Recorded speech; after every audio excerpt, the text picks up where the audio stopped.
नमस्कार दोस्तों, study institute channel पर आपका स्वागत है। क्लास 12 हिस्ट्री का चैप्टर नंबर 1 हड़प्पा सभ्यता।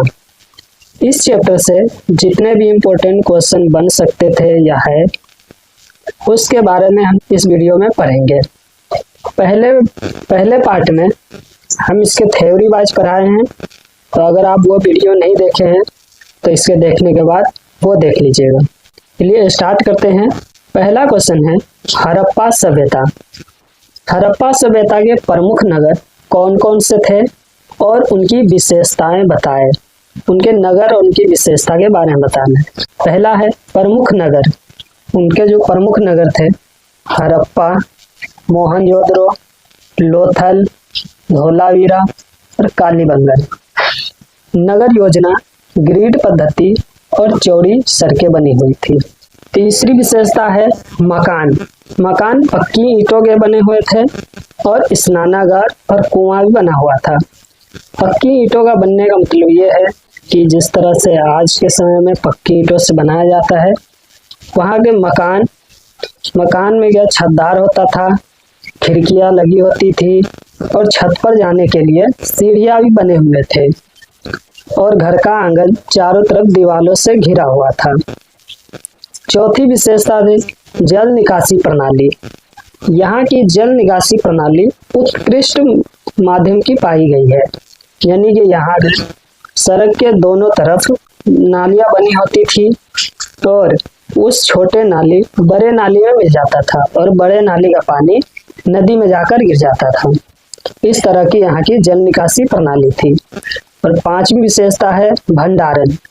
यहाँ बड़े अनाज के भंडार मिले हैं। छठी विशेषता है सामाजिक संगठन। यहाँ दुर्ग क्षेत्र और निचला नगर पाया गया है, यानी कि यहाँ के नगर दो भागों में बटे हुए थे। दूसरा क्वेश्चन है हड़प्पा सभ्यता की नगर व्यवस्था का वर्णन कीजिए, यानी कि यहाँ की नगर कैसी थी, कितने भागों में बटे हुए थे, नगर किस प्रकार का था। नगर दो भागों में थे, दुर्ग क्षेत्र और निचला नगर। सड़कें ग्रिड पद्धति और चौड़ी और सीधी बनी हुई थी।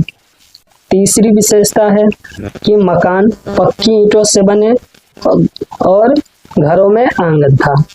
चौथी विशेषता है जल निकासी प्रणाली। यहाँ की कुशल ड्रेजन सीवर प्रणाली थी। और पांचवी विशेषता है सार्वजनिक भवन और विशाल भंडार और स्नानागार। उम्मीद है समझ में आ गया होगा। और छठा है सुरक्षा दुर्ग क्षेत्र में प्रशासनिक और धार्मिक क्षेत्र। तीसरा क्वेश्चन है हड़प्पा सभ्यता के धार्मिक जीवन का वर्णन कीजिए। यहाँ के लोग किन किन चीजों की पूजा करते थे, यहाँ कौन कौन से देवता प्रमुख था, इनके बारे में जानेंगे। यहाँ के प्रमुख देवता थे मातृ देवी और पशुपति महादेव। तो ऐसा माना जाता है कि ये लोग इन देवी देवताओं की पूजा करते होंगे। दूसरा है प्राकृतिक पूजा। ये लोग वृक्ष, पशु और नदियों की पूजा करते थे। ये सारे खुदाई के दौरान मिले हैं। और तीसरा है धार्मिक क्रियाएं, यानी कि यज्ञ और अग्निकुंड। ये लोग यज्ञ करते थे और अग्निकुंड की पूजा करते थे। चौथी विशेषता है मूर्तियां। नृत्य करती बालिका और पशुपति महादेव की पूजा करते थे। प्रतीक, मोहरों पर धार्मिक चिन्ह मिले हैं। तो ऐसा इस तरह से अंदाजा लगाया जाता है कि ये लोग धार्मिक पूजा करते थे। और छठी विशेषता है सामाजिक प्रकार। स्त्रियों और परिवार का सम्मान होता था। हड़प्पा सभ्यता में स्त्रियों का सम्मान किया जाता था और परिवार का सम्मान होता था। क्वेश्चन नंबर 4 है हड़प्पा सभ्यता की आर्थिक जीवन प्रणाली का वर्णन कीजिए। यहाँ के लोगों का आर्थिक जीवन किस प्रकार व्यतीत होता था, यहाँ के आर्थिक स्रोत क्या क्या थे, इसके बारे में पढ़ेंगे। पहला था कृषि। कृषि के रूप में ये लोग गेहूं, जौ, तिल, कपास आदि उगाते थे। दूसरा पशुपालन। पशुपालन में मवेशी और छोटे पशु का पालन करते थे। तीसरा है व्यापार। व्यापार आंतरिक और बाहरी दोनों प्रकार के करते थे। और चौथा मुद्रा, यानी कि मोहरों का प्रयोग। ये लोग कारखाने उद्योग लगाए हुए थे, इससे वहाँ मोहरों का निर्माण होता था। और पांचवा है उद्योग। धातु, मिट्टी के बर्तन, मोती आदि चीज बनाए जाते थे। और छठा है हस्तकला। हस्तकला यानी कारीगरी, वस्त्र, गहने और कारीगरी आदि चीजों का तैयार किया जाता था। तो ये सारे थे इनके आर्थिक स्रोत। क्वेश्चन नंबर 5 है हड़प्पा सभ्यता के पतन के कारण बताएं। ये इतनी विकसित सभ्यता आखिर पतन कैसे हो गई, इसके क्या कारण थे? तो कुछ इतिहासकारों का मानना है कि प्राकृतिक आपदाएं यानी कि जैसे बाढ़, भूकंप आदि के कारण यह सभ्यता का पतन हो गया होगा। दूसरा कारण है जलवायु परिवर्तन, जैसे सूखा और कृषि संकट, जैसे सूखा पड़ जाना, कृषि फसल ना होना, ये सारे कारण रहे होंगे। तीसरा कारण है नदी का मार्ग बदलना और चौथा कारण है कृषि उत्पाद में कमी होना। जैसे या कि सूखा पड़ गया या बाढ़ आ गया, नदी मार्ग बदले, इस वजह से कृषि खत्म हो जाती है, तो यह भी कारण माना जाता है। और पांचवा कारण है बाहरी आक्रमण और आंतरिक संघर्ष, यानी क्या है कि बार बार युद्ध होना, संघर्ष होना, यह भी कारण माना जाता है। और छठा कारण है धीरे धीरे शहरी जीवन का पतन होना। तो ये 6 कारण थे हड़प्पा सभ्यता के पतन होने के। क्वेश्चन नंबर 6 है, हड़प्पा सभ्यता की लिपि और लेखन प्रणाली का वर्णन कीजिए। यहाँ की लिपि जो है वो चित्रमयी लिपि थी और 400 से ज्यादा चिन्ह मिले हैं। लेखन की दिशा दाएं से बाएं ओर लिखा जाता था। सामग्री में जो मिला है वो मिट्टी की मुहरें और पत्थर आदि चीजों पर ये लोग अपनी लिपि का प्रयोग करते थे। चौथा है व्यापार और प्रशासन, ये सारे जो है इनके लिपि में उपयोग किया जाते हैं, यानी व्यापार किस प्रकार से होगा, प्रशासन व्यवस्था किस प्रकार से, ये सब लिखित रूप में होता था। पांचवा कारण है पढ़ाई, अभी तक पूरी तरह पढ़ा नहीं गया, यानी कि यहाँ पर 400 से ज्यादा चिन्ह मिले हैं जो कि अभी तक पढ़ा नहीं गया है। इससे अंदाजा लगाया जाता है कि यहाँ जो है पढ़ाई लिखाई का महत्व था। और छठा कारण है प्रमाण, यानी कि मोहनजोदड़ो, धौलावीरा और लोथल, इन सब जगहों से यहाँ की लिपियां मिली है और कुछ चिन्ह भी मिले हैं जो कि इतिहासकारों द्वारा पढ़ने की कोशिश की जा रही है। क्वेश्चन नंबर 7 है, हड़प्पा सभ्यता में कला और मूर्ति कला का महत्व स्पष्ट कीजिए। तो पहला कारण है कि मूर्तियां कांस्य और मिट्टी और पत्थर की बनी होती थी। दूसरा है प्रसिद्ध मूर्तियां, नृत्य करती बालिका, पशुपति महादेव, इन सब चीजों का बनाया जाता था। तीसरा कारण है, तीसरा जो कला महत्व है वो है सजावटी वस्तु, मोती, आभूषण, ये सारे चीज यहाँ की कला है, यानी ये सारे चीज बनाए जाते थे। चौथा है कला का माध्यम, कला का माध्यम जैसे धातु, मिट्टी, पत्थर, ये सारे चीज बनाए जाते हैं। पांचवा है स्थापत्य कला, स्थापत्य कला में जैसे भवन, स्नानागार आदि चीज बनाया गया था और खुदाई के दौरान ये सारे चीज मिले हैं। और छठा कारण है कलात्मक दक्षता, यानी कि जीवन शैली और संस्कृति का प्रतीक। 8वां क्वेश्चन है, हड़प्पा सभ्यता के घरेलू जीवन का वर्णन कीजिए। यहाँ की घरेलू जीवन कैसी थी? पहला है मकान, पक्की ईंट, आंगन, कुआं, स्नानागार आदि खुदाई के दौरान मिले हैं, तो यहाँ के मकान जो है वो अच्छे खासे बनाए गए थे।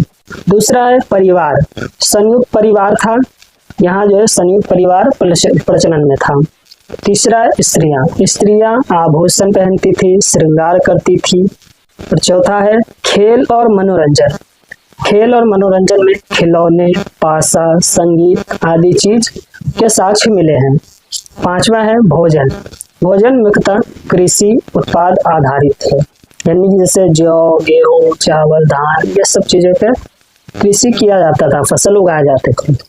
और छठा कारण है जीवन शैली, जीवन शैली के रूप में सरल, स्वच्छ और सुव्यवस्थित था, यानी कि इतनी सभ्य व्यवस्था थी, सभ्यता थी, तो आप समझ सकते हैं जीवन शैली कैसा रहा होगा। क्वेश्चन नंबर 9 है, हड़प्पा सभ्यता की सामाजिक संरचना का वर्णन कीजिए।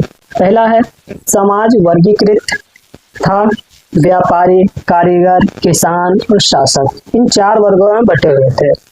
दूसरा है स्त्रियों का सम्मान, इस सभ्यता में स्त्रियों का सम्मान बहुत होता था। तीसरा है मातृ देवी पूजा, यहाँ स्त्रियों की पूजा की जाती थी, स्त्री सशक्तिकरण का प्रतीक माना जाता था। चौथा है नगर और ग्रामीण समाज का अंतर, यहाँ भी क्या है कि ये सभ्यता थी नगरीय सभ्यता, लेकिन इस सभ्यता में नगर भी पाए गए हैं और गांव भी पाए गए हैं। 5वां है व्यापारियों और कारीगरों का सामाजिक महत्व, इन दोनों का अपना अपना समाज में महत्व था। छठा है शहरी जीवन में नियम और अनुशासन, यानी कि शहरों में शहर का एक शासन होता था, एक नियम तरीके से चलाए जाते थे। क्वेश्चन नंबर 10 है, हड़प्पा सभ्यता के उद्योग और कुटीर उद्योग का वर्णन कीजिए, यानी कि बड़े उद्योग और कुटीर दोनों उद्योगों के बारे में बताना है। पहला है धातु उद्योग। धातु उद्योग में जैसे तांबा, कांसा, सोना, चांदी, ये सारे चीज जो है वो उद्योग में बनाए जाते थे। दूसरा है मिट्टी और पॉटरी। मिट्टी और पॉटरी जैसे बर्तन, मूर्तियां, ये सारे चीज बनाए जाते थे। मोती और गहने, ये सारे चीज जो है आभूषण के रूप में बनाए जाते थे और इसका उपयोग होता था। वस्त्र उद्योग। वस्त्र उद्योग में जैसे कपास के कपड़े, ऊनी वस्त्र, ये सब चीज तैयार किए जाते थे। और पांचवा है हस्तकला। हस्तकला में पास, खिलौने आदि चीजों का निर्माण होता था। व्यापार में इन उद्योगों का योगदान था। 11 है लोथल और धोलावीरा नगरों की विशेषताओं का वर्णन कीजिए। लोथल और धोलावीरा दोनों नगर की विशेषता बतानी है। तो लोथल गोदाम और जलमार्ग था, यानी कि यहाँ बंदरगाह पाए गए हैं, यानी कि लोथल शहर एक प्रमुख औद्योगिक शहर था। दूसरा है समुद्री व्यापार का केंद्र। लोथल शहर समुद्री व्यापार का केंद्र माना जाता था।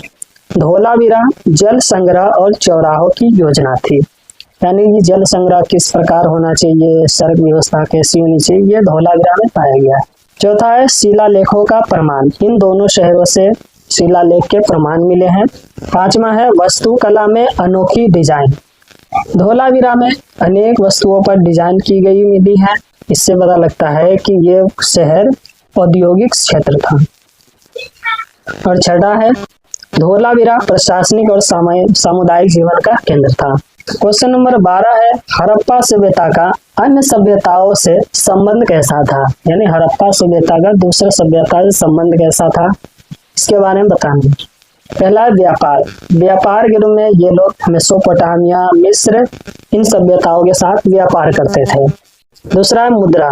मुद्रा मोहरों का प्रयोग करते थे, यानी कि यह जब व्यापार करते थे, वस्तुओं का एक जगह से दूसरी जगह भेजते थे तो उन पर मोहरे लगा दिए जाते थे ताकि सामान की चोरी ना हो, सामान रास्ते में खुला है या ना खुला है इसका प्रमाण मिल सके। तीसरा वस्त्र और धातु का निर्यात, यानी कि इन सभ्यताओं में वस्तुओं, कपड़े, धातु, इन सब चीजों का आयात निर्यात किया जाता था। चौथा है तकनीकी ज्ञान। तकनीकी ज्ञान जैसे जल निकासी प्रणाली, शहरी नियोजन, इन सब चीजों का तकनीक जो है आदान प्रदान किया जाता था। पांचवा है सांस्कृतिक आपदा प्रदान, यानी कि एक सभ्यता से दूसरे सभ्यता में, एक संस्कृति दूसरे संस्कृति में मिली जुली होती थी, आदान प्रदान करते थे।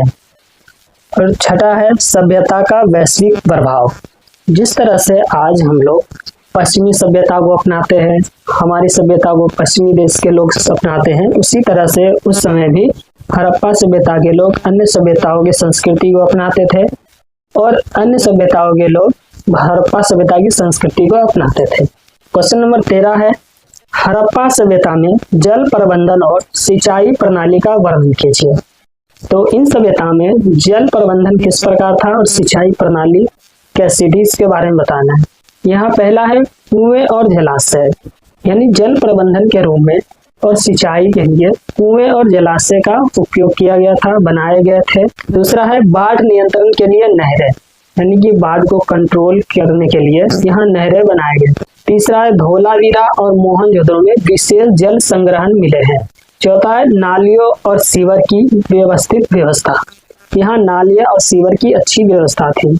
पांचवा है वर्षा जल संचय, यानी कि वर्षा जब होता है तो उसका जल कैसे सुरक्षित रख सके, इकट्ठा कैसे करे, इसके भी सबूत मिले हैं। और छठा है कृषि और नगर जीवन में जल का संतुलन, यानी कृषि और नगर जीवन में जल का संतुलन किस प्रकार से होना चाहिए। जैसे नगर है तो नगर में जनसंख्या ज्यादा पाया जाता है, उद्योग ज्यादा होते हैं, तो वहां भी पानी की व्यवस्था होनी चाहिए और कृषि में भी फसल के लिए पानी की जरूरत होनी चाहिए। तो दोनों में किस प्रकार संतुलन बनाए रखने, इसकी अच्छी व्यवस्था थी। क्वेश्चन नंबर 14 है हड़प्पा सभ्यता में विज्ञान और तकनीक का योगदान बताएं। हड़प्पा सभ्यता में विज्ञान और तकनीक का योगदान क्या रहा है, इसके बारे में बताना है। पहला है पक्की ईंटों और भवन निर्माण में तकनीक। यानी यह है कि पक्की ईंटों से घर बनाए जाते हैं, उस समय पक्की ईंटों से घर बनाया जाता था, आप सोच सकते हैं। और भवन का निर्माण, यानी कि जिस तरह से आज हम भवन का निर्माण करते हैं, घर बनाते हैं, उस प्रकार से उस समय भी घर बना हुआ था, यानी बनाते थे लोग। दूसरा है जल निकासी और सीवर प्रणाली, इसके बारे में डिटेल में आगे पढ़ाया हूँ। तीसरा है माप और वजन का मानकीकरण, यानी यह है कि ये लोग वस्तुओं को नाप और वजन का प्रयोग करते थे। चौथा है औजार और हथियार का निर्माण, ये लोग उद्योगों में हथियार बनाते थे, औजार बनाते थे और अपने जीवन में इनका प्रयोग करते थे। यह भी एक विज्ञान और तकनीक का एक योगदान था। पांचवा है जहाज और जलमार्ग, ये लोग व्यापार के लिए एक सभ्यता से दूसरे सभ्यता में व्यापार के लिए जहाज और जलमार्ग का प्रयोग करते थे। और छठा है दैनिक जीवन में तकनीकी उपयोग, यानी कि जैसे दैनिक जीवन में जो हम तकनीक के रूप में उपयोग करते हैं, उन सब चीज़ों का उपयोग करते हैं, जैसे फसल काटने के औजार या घास काटने के औजार या अन्य चीज़ों के। तो ये चैप्टर यहीं पर खत्म होता है और इस चैप्टर का MCQ हम पार्ट 3 में पढ़ेंगे, यानी कि नेक्स्ट वीडियो में। अगर वीडियो अच्छा लगा हो तो लाइक और सब्सक्राइब जरूर कीजिएगा।